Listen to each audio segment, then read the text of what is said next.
Welcome to NSTA Podcast. In this segment, Ann Rivett will talk about the practice of analyzing and interpreting data. Well, let's start with what data is. Data are facts, statistics, or items of information. These are pieces of information that come from objects, from systems, from phenomena, from out in the world that we can use to make sense of things. Analyze is to study or determine the nature or relationship of the parts. So to analyze data means to try and figure out either the nature of that information or the nature of the relationship between different pieces of information from your phenomena or objects or whatever is under study.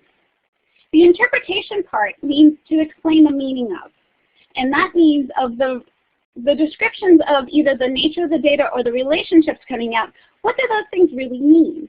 And so in that sense, what it means to analyze and interpret data, it's the process of assigning meaning to collected information and determining conclusions, significance, and implications. So it's a two-part process that scientists and students engage in of both assigning meaning and then determining the conclusions, the significance of that meaning for the question under study.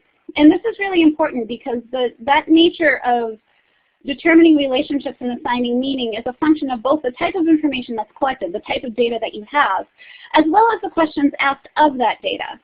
So both of those things play into what happens as students and scientists go about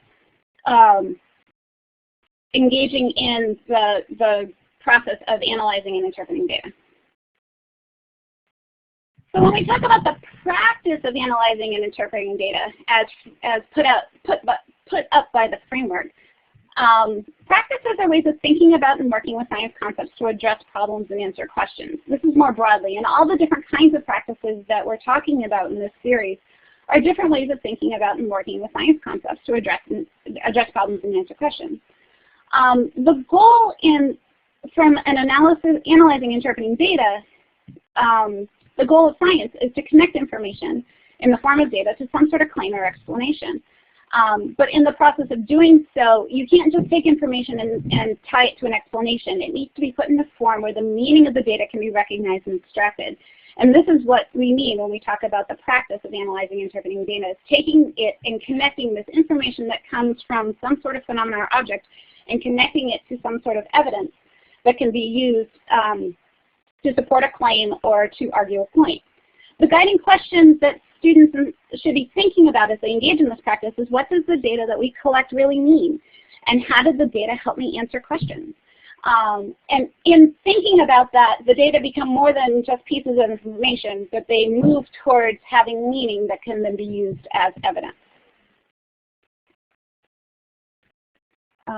Okay, so why are we focusing on analyzing and interpreting data? Well, the couple of points I brought up before, the key is a key piece of both the doing and the thinking of science that's often overlooked or skimmed over.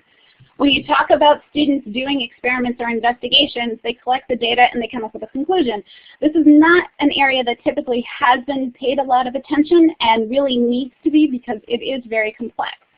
It's also a central part to connecting abstract ideas and concrete examples.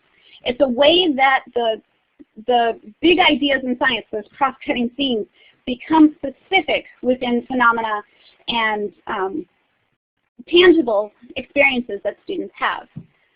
Analyzing and interpreting data uses multiple tools and strategies. There's no one single way to do it, so there's lots of different ways in which students need to learn how to do and how to think about doing this practice.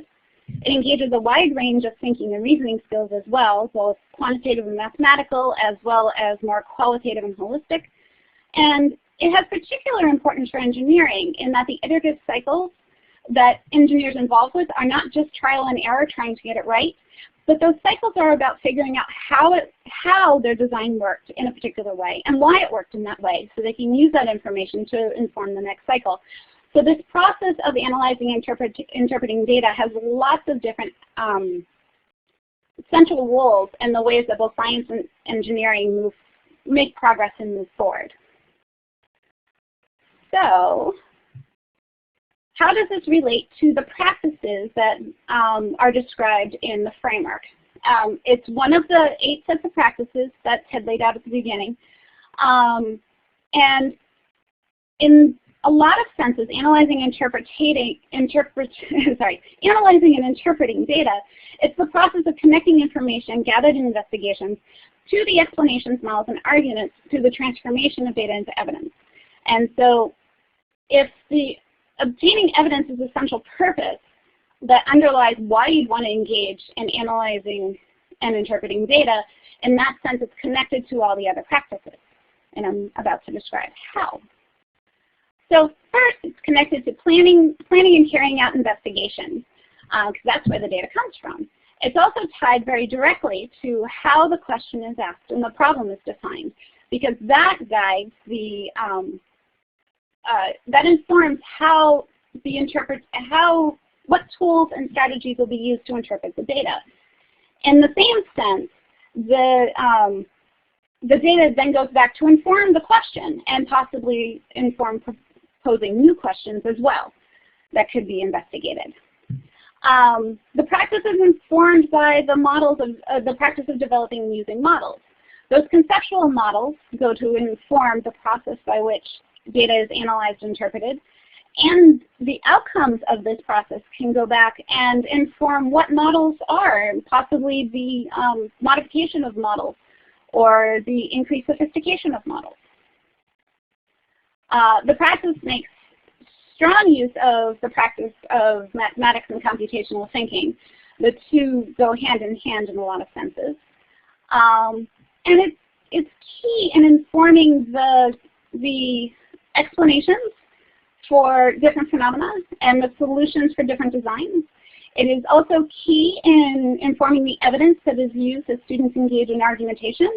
And it's key in informing the information that is communicated and evaluated in the practice of obtaining, evaluating, and communicating information. And so in that sense, it's a very central practice to the scientific process and engages all the other practices as well. And most of these couldn't be done to their fullest potential without also engaging in analyzing and interpreting data.